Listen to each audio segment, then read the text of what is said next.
Good morning दोस्तों, उत्साह academy के डिजिटल प्लेटफॉर्म पर आपका हार्दिक स्वागत, अभिनंदन। और हम आशा करते हैं आप सभी सकुशल होंगे।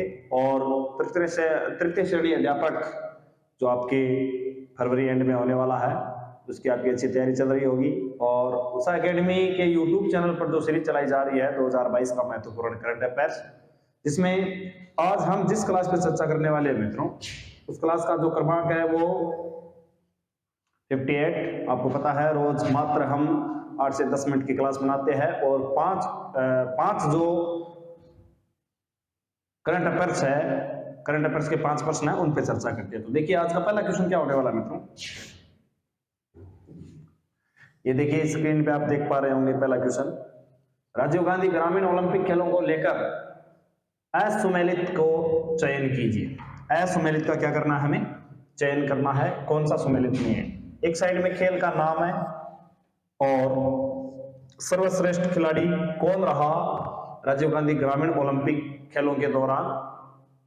तो देखिए एक साइड में खेल है और एक साइड में सर्वश्रेष्ठ खिलाड़ी है। तो हॉकी बालक और बालिका दोनों में खेलेगी। तो हॉकी बालक में, बॉयज में जो सर्वश्रेष्ठ खिलाड़ी वो संदीप, खो खो बालिका में कंचन सामोता, टेनिस बॉल जो क्रिकेट प्रतियोगिता थी उसमें बालक में विश्वनाराम, और वॉलीबॉल बालिका में कविता। तो देखिए मित्रों, राजीव गांधी ग्रामीण ओलंपिक खेलों को लेकर जो सर्वश्रेष्ठ खिलाड़ियों का जो प्रदर्शन किया गया था उनके नाम यहां पर है। तो हॉकी में जो बालक श्रेणी में सर्वश्रेष्ठ खिलाड़ी है वो संदीप नहीं थे। हमें असुमेलित पूछा तो इसका सही उत्तर तो है वो हो जाएगा हॉकी बालक संदीप वाला ही है। खो खो में बालिका में कंचन सामोता है, वो सर्वश्रेष्ठ खिलाड़ी थी। टेनिस बॉल क्रिकेट प्रतियोगिता में विश्वनाराम थे, और वॉलीबॉल बालिका में कविता है, वो सर्वश्रेष्ठ खिलाड़ी का इनका प्रदर्शन रहा था। तो देखिए बाकी जो है इस स्लाइड में देखते हैं अपन, एक साइड में खेल का नाम और सर्वश्रेष्ठ खिलाड़ी। तो हॉकी बालक में लविश वो सर्वश्रेष्ठ खिलाड़ी थे, और कबड्डी बालक में तो थे सोनू और बालिका में थी प्रियंका। तो आपको ध्यान में रखना है, कबड्डी प्रतियोगिता में राजीव गांधी ग्रामीण ओलंपिक खेलों में बालक में अगर सर्वश्रेष्ठ पूछे तो सोनू और बालिका में पूछे तो प्रियंका। टेनिस बॉल क्रिकेट प्रतियोगिता में विश्वनाराम थे बालक में, वॉलीबॉल प्रतियोगिता में बालिका में कविता वो सर्वश्रेष्ठ खिलाड़ी थी, और खो खो बालिका में कंचन सामोता है वो सर्वश्रेष्ठ खिलाड़ी थी।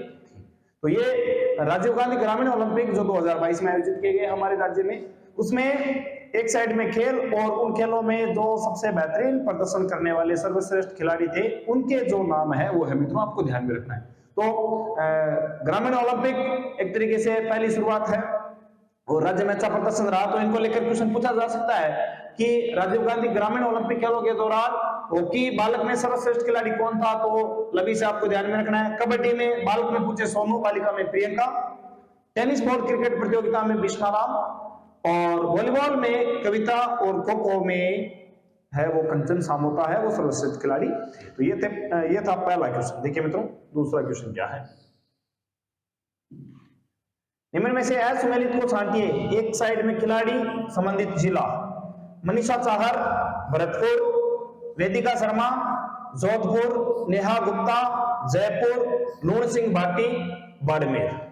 तो राज्य के प्रमुख खिलाड़ी और उनसे संबंधित जिलों का जो सुमेलित करना है आपको, कौन सा खिलाड़ी यहां असुमेलित है। तो देखिए मित्रों, मनीषा चाहर का जो संबंध है वो भरतपुर से है, ये सही है, और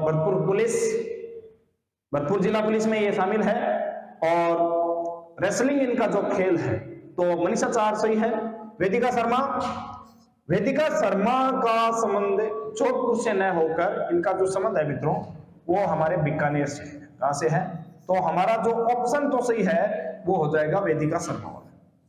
बाकी नेहा गुप्ता जयपुर की रहने वाली है, ये सही है। लूण सिंह भाटी बाड़मेर के रहने वाले हैं, बाकी सही है। तो आपको ध्यान में रखना है, वेदिका शर्मा जोधपुर की न होकर कहां की रहने वाली है, वो हमारे बीकानेर की रहने वाली है। और इनसे संबंधित इनके खेल क्या क्या है देखिए मित्रों, तो देखिए मनीषा चाहर भरतपुर से संबंध रखती है, रेसलिंग इनका गेम है। वेदिका शर्मा बीकानेर शूटिंग, इनका जो खेल है। नेहा गुप्ता जो जयपुर से संबंध रखती है, ये ट्रायथलॉन खिलाड़ी है। इसमें क्या होता है मित्रों, ट्रायथलॉन जो खिलाड़ी है, ये जो गेम, ये जो प्रतियोगिता होती है, इस प्रतियोगिता में 3-4 श्रेणियों को शामिल किया जाता है। जैसे मान लीजिए इसमें जो दौड़ भी शामिल कर लेंगे, साइकिलिंग भी इसमें शामिल कर लेंगे, साथ ही जैसे मान लीजिए तैराकी भी इसमें शामिल कर लेंगे। यानी इसमें बहुत सारे स्टेप आते हैं, जैसे मान लीजिए 2 किलोमीटर के बाद साइकिलिंग से रेस होगी, या मान लो पैदल रेस होगी, या 200 मीटर 500 मीटर की जो तैराकी है वो होगी। इसमें ज्वाइंट प्रतियोगिताएं शामिल की जाती है।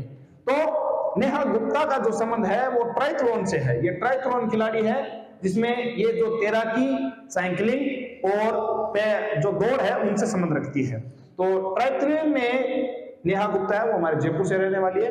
अब ये जो ट्रायथलॉन है, ये खिलाड़ी है, इसमें ये साइकिलिंग, दौड़ और तैराकी से संबंध रखते हैं।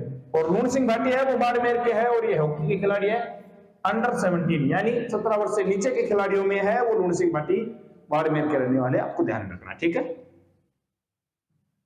आगे देखिए, आज का तीसरा क्वेश्चन क्या है मित्रों, रॉक गार्डन चंडीगढ़ की तर्ज पर राज्य के किस स्थान पर स्क्रैप गार्डन का निर्माण किया जाएगा? ऑप्शन देखिए, बीकानेर, सीकर, जोधपुर, जयपुर। देखिए मित्रों, ये जो रॉक गार्डन है, ये हमारे केंद्र शासित प्रदेश चंडीगढ़ में है, और मैं खुद यहां पर गया हुआ हूं मित्रों। इसको इस तरीके से सजाया गया है कि पूरे गार्डन को चट्टानी रूप दिया गया है। चट्टानों के जैसे मान लो बहुत सारे प्रतिमाएं बना दी, पेड़ों की आकृतियां दे दी। इस गार्डन को चट्टानों के रूप में पूरा सजाया गया है, और वास्तव में देखने लायक गार्डन है। और राजस्थान सरकार, केंद्र शासित प्रदेश जो चंडीगढ़ है, उसकी तर्ज पर एक स्क्रैप गार्डन का निर्माण करना चाहती है, जिसमें क्या है कि जैसे मान लीजिए वेट की जो चीजें हैं उनको सजाकर गार्डन का रूप देना, या मान लो चट्टानों को तोड़ फोड़ कर आकार देना। ऐसी जो प्रतिमाएं हैं वहां, और टूरिस्ट के हिसाब से ये महत्वपूर्ण होता है मित्रों। तो ऐसा गार्डन जो रॉक गार्डन चंडीगढ़ का है, वैसा गार्डन, स्क्रैप गार्डन हमारे राज्य में राज्य सरकार है वो बनाना चाहती है। तो ये कहां पर बनाया जाएगा, ये पूछा जा रहा है। तो देखिए, बीकानेर, सीकर, जोधपुर या जयपुर। तो रॉक गार्डन चंडीगढ़ की तर्ज पर हमारे राज्य में जो स्क्रैप गार्डन बन रहा है मित्रों, ये बन रहा है हमारे जोधपुर में। कहां पर बन रहा है? जोधपुर में बन रहा है। और ये कंकर, पत्थर और सीमेंट का उपयोग करते हुए, या मान लो जैसे मान लीजिए जो रद्दी टायर्स होते हैं, इनको सजाकर ऐसे बहुत बढ़िया मतलब गार्डनिंग की जाती है। इसमें बहुत ज्यादा ध्यान रखा जाता है, और प्रतिमाएं बहुत सारी प्रतिमाएं बनाई जाती है, गुफाओं का निर्माण किया जाता है। इस तरीके से ये जो स्क्रैप गार्डन है उसका निर्माण किया जाएगा। अगर आपने रॉक गार्डन चंडीगढ़ देखा है तो ये स्क्रैप जो गार्डन है वो तुरंत आपके समझ में आ जाएगा इस तरह का। तो ये जो रॉक गार्डन चंडीगढ़ है, इसकी तर्ज पर हमारे राज्य में भी स्क्रैप गार्डन है वो जोधपुर में बनाया जाएगा। देखिए, स्क्रैप गार्डन का जो निर्माण किया जा रहा है वो हमारे जोधपुर में सुरपुरा में किया जा रहा है। कहां पर? सुरपुरा, जोधपुर में किया जाएगा, ठीक है।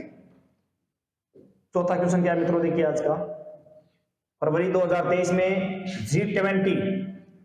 G20 देशों के प्रतिनिधियों का जो सम्मेलन है वो राजस्थान के किस शहर में आयोजित किया जाएगा? तो देखिए मित्रों, फरवरी 2023 में, इसी महीने में, जो G20 देश है जिसका भारत भी भागीदार है, उसके प्रतिनिधियों का जो सम्मेलन है वो राजस्थान के किस शहर में किया जाएगा? जयपुर, उदयपुर, बीकानेर या जोधपुर? तो देखिए मित्रों, इसका जो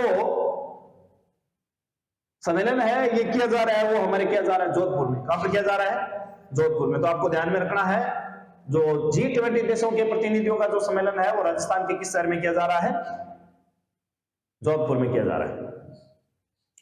अगला क्वेश्चन देखिए मित्रों, राज्य के किस जिले को सिंकोसिस केयर अभियान के तहत 24वें नेशनल ई गवर्नेंस अवार्ड से सम्मानित किया गया?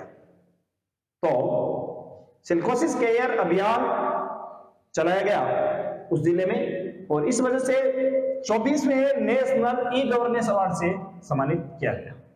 तो देखिए मित्रों, इसका जो सही ऑप्शन है वो क्या होगा? ऑप्शन देखिए, नागौर, जालोर, सीकर और बीकानेर। ये सिलिकोसिस केयर का मतलब है, सिलिकोसिस जो रोग है, जो विशेष तौर से जो खनन क्षेत्र है, एरिया है खनिजों की दृष्टि से, वहां पर ये रोग फैलता है मित्रों, सिलिकोसिस। तो इससे बचाने के लिए लोगों में जो ये सिलिकोसिस केयर अभियान है वो चलाया गया था। तो इस वजह से उस जिले को 24वें नेशनल ई गवर्नेंस अवार्ड से सम्मानित किया गया। तो इसका जो सही ऑप्शन है वो नागौर होगा।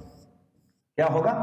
नागौर। आपको ध्यान में रखना है, नागौर में सिलिकोसिस केयर अभियान चलाया गया, और इस अभियान को चलाने की वजह से नागौर को 24वें नेशनल ई गवर्नेंस अवार्ड से सम्मानित किया गया। तो ये थे आज के 5 क्वेश्चन। और उत्साह अकेडमी के यूट्यूब चैनल पर मित्रों इसके साथ साथ ही जो पीपीक्यू यानी प्रीवियस पेपर्स क्वेश्चंस नाम से भी सीरीज चलाई जा रही है, जिसमें पूर्व के एग्जाम में आए हुए जो क्वेश्चन है उनको लेकर हम चर्चा करते हैं। साथ ही अगर कोई स्टूडेंट मैथ और साइंस से भी तृतीय श्रेणी अध्यापक की कोई तैयारी कर रहा है, तो हमारे जो ऑब्जेक्टिव टाइप सीरीज है मैथ के क्वेश्चनों को लेकर वो भी चलाई जा रही है उत्साह अकेडमी के यूट्यूब चैनल पर। तो ये सारी क्लासेस देखने के लिए आप उत्साह अकेडमी का जो यूट्यूब चैनल है उसको लाइक करें, शेयर करें, सब्सक्राइब करें। धन्यवाद, थैंक यू।